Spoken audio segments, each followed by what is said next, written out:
শুভ সকাল বন্ধুরা, শুভ শ্রী পঞ্চমী। তো আজকে অনেক সকালে উঠেছি। অনেক সকাল বলতে এখন বাজে সকাল 6:30। তা আমার কাছে 6:30 মানে অনেক সকাল। কারণ আমি ঘুম থেকে উঠি 7টা 7:30টার দিকে। তো বাইরটা দেখো কি কুয়াশা পড়ে আছে। তো বাইরটা একদম অন্ধকার হয়ে আছে। তো ঘুম থেকে উঠে সবার প্রথমে ফ্রেশ হয়ে নিলাম। ফ্রেশ হয়ে এখন ঘরটা একটু গুছিয়ে নেব। অনেকগুলো কাপড় জমা হয়েছে, দেখছো তো বিছানার উপর কতগুলো কাপড়। কারণ মেয়ের স্কুলে কালকে পুজো ছিল, সেখানে নিয়ে গেছিলাম মেয়েকে। তো বাচ্চা মানুষকে পুজোয় তো শাড়ি পরাতে গেলে অনেক শাড়ি আলঝাল হয়। এটা বা পরবো না, সেটা পরবো না, এরকম করতে করতে অনেক কয়েকটা শাড়ি আলঝাল হয়েছে। সেগুলোকে আগে গুছিয়ে নেব। আর কালকে কাপড়ও ধুয়েছিলাম, সেই কাপড়গুলোকেও উঠে এনে রাখা হয়েছিল। কালকে আর ভাঁজ করা হয়নি, কারণ কালকে সন্ধ্যার সময় আবার ঘুরতে গেছিলাম একটু। কারণ মেয়ে দেখে সবাই ঘুরতে যায়, মেয়েরও ইচ্ছা যে ও আবার সন্ধ্যার সময় ঘুরতে যাবে। তো ওখানে সন্ধ্যার সময় আবার ঘুরতে একটু নিয়ে গেছিলাম। তো এসে আর ইচ্ছা করেনি আমার যে কাপড় টাপড়গুলো ভাঁজ করি। তো কালকে আর কিছুই করিনি। তো ভাবলাম যে আজকে সকালে করব। তো সকালের জন্য ঘুম থেকে উঠে আগে কাপড়গুলো আগে ভাঁজ করে নিই, কারণ ঘর ছেঁড়াবেড়া থাকলে কাজ করে শান্তি লাগে না। আজকে আমার অনেক কাজ আছে। অনেক কাজ বলতে সকাল সকাল একটু ঘরটাও মুছতে হবে, ঘরটা ঝাড়ু করতে হবে। কারণ আমার যে দিদিটা কাজ করে, সেই দিদিটা আসতে আসতে অনেক দেরি করে আসে, 9:30 10টার সময় আসে। তো তখন তোমাদের সাথে কথা বলতে হতে আমার কাপড় চোপড় সব ভাঁজ করা হয়ে গেলো। আর ওদেরকে যেটা পরাবো সেটা বিছানার উপরে এক সাইডে রেখে দিলাম। রেখে দিয়ে এখন বাকি কাজগুলো করব।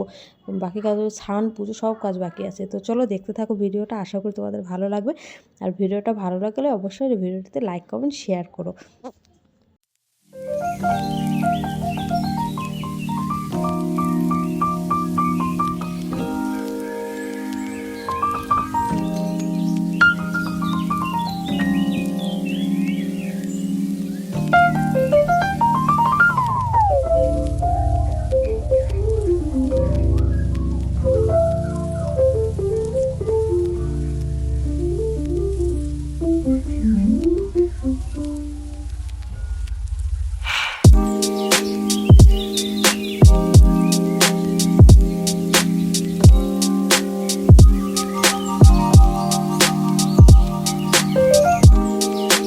রান্নাঘরে চলে আসলাম। রান্নাঘরে চলে এসে এখন গ্যাসটা পরিষ্কার করে নিচ্ছি। কালকে রাত্রে একটু চা করেছিলাম আর রুটি করেছিলাম রাতে। তো তার জন্য গ্যাসটা একটু মুছে নিচ্ছি, কারণ আজকে যেহেতু সরস্বতী পূজা নিরামিষ খাবো, আর আমরা এমনি সবাই নিরামিষ খাই।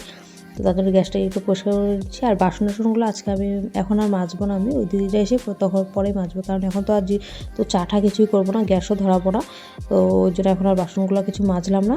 ওই দিদি আসে বেশি বাসন মাজবে, কারণ আমার এখন আর অত সময় নেই। কারণ ওই দুইটা বাচ্চাকে রেডি করতে লাগবে, ওই দুজনকে রেডি করতেই আমার অনেকটা সময় লেগে যাবে। তো তার জন্য আর বাকি কাজগুলো এখন আর করবো না। এখন আবার হলুদ মানে কাঁচা হলুদটাকে বাটবো। আমরা আমরা যখন ছোটো ছিলাম তখন তো শিলপাটাতে কাঁচা হলুদ বেটে মা লাগিয়ে দিত।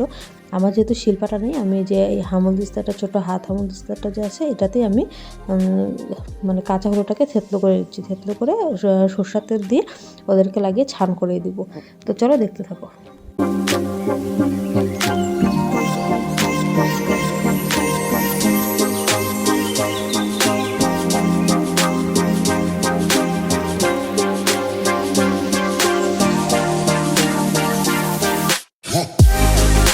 এদিকে এই ঘরটাতে কোনো লাইট দিতে পারছি না, কারণ আমার পুচকা দুটো ঘুমিয়ে আছে। যদি লাইট দিই বা কোনো শব্দ হয় তাহলে উঠে পড়বে।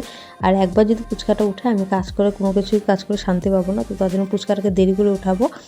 পুচকিটাকে উঠাবো, উঠে ওকে রেডি করে তারপর পুচকাটাকে উঠাবো। তো এখন আমি ঘর ঝাড়ু করছি। ওর বাবা রেডি হয়ে গেছে, ওর বাবা এখন চলে যাবে স্কুলে, আর আমরা পরে যাব।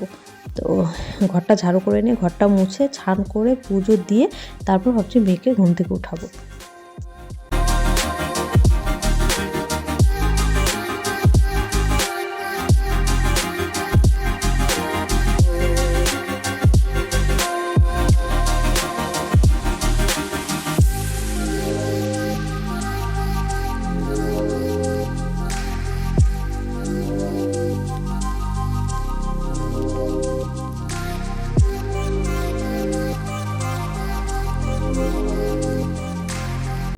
আমার ছান কমপ্লিট এবং পুজো কমপ্লিট। হ্যাঁ, পুজো টুজো হয়ে গেল। আর লাস্ট পোর্শনে আছে পুজোটা করে নিয়ে তারপর মেয়েকে উঠাবো। মেয়েকে উঠে মেয়েকে রেডি করবো, ছেলেকে রেডি করবো। বাকিটুকু হয়তো তোমাদের সাথে শেয়ার করতে পারবো না, কারণ পুচকাটা উঠলে ওর মোবাইল দেখলে ওর মোবাইল চাই। তো তার জন্য আর বাকিটুকু আর তোমাদের সাথে শেয়ার করতে পারিনি। তো এই দেখো আমরা রেডি হয়ে চলেও এসেছি। এখন এখানে পুজো হচ্ছে, আমরা এখানে বসে বসে পুজো দেখছি। দেখো পুজো হচ্ছে।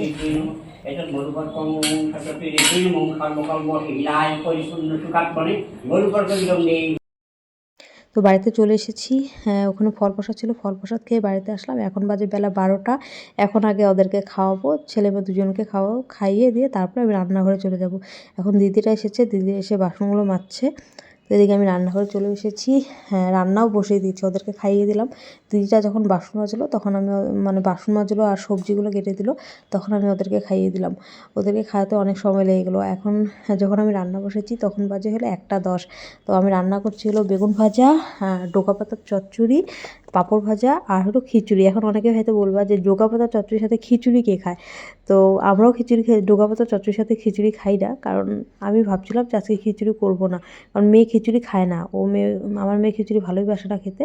তো ওর জন্য কাল ডোকা পাতার চচ্চড়িটা মানে কাটতে যখন দিচ্ছি, কাটা হয়েই গেছে আধা, তারপরে মেয়ে বলছে যে খিচুড়ি খাবে। মানে পাশের ঘরে শুনেছে ওরা খিচুড়ি করেছে, তো মেয়েও বলছে যে ও খিচুড়ি খাবে। তো তার জন্য পরে ভাবলো যে না থাক, ওটার সাথেই খিচুড়ি করবো, কিছু হবে না। তো এই দেখো আমি তোমাদের একটা নতুন টিপস দিই। নতুন না, অনেকেই হয়তো এই টিপসটা জানো, তা ভাবলাম যে তোমাদেরকে একটু জানাই। তো ডুবা তেলে এরকম আঁচটা বাড়িয়ে দিয়ে যদি বেগুনগুলো ভাজা যায়, তো দেখবে বেগুনের মধ্যে একটুকু তেল থাকে না। ওই যে থাকে না বেগুন ভাজা রাখার পরে বেগুনের মধ্যে চিপচিপা তেলগুলো যে থাকে, তো এরকম করে বেগুন ভাজলে বেগুনে একটুকু তেল থাকে না। তো সেরকম করে বেগুন আমি ভেজে নিলাম। এখন খিচুড়িটা বসাবো, আর যেহেতু সময়ও নাই সেরকম, তো ভাবছি প্রেশার কুকারে খিচুড়িটা বসিয়ে দেবো। এদিকে আমার চচ্চড়িটা হয়ে গেছে, পাঁপড় ভাজা হয়ে গেছে, বেগুন ভাজাও কমপ্লিট হয়ে গেল। এখন বানাবো খিচুড়িটা।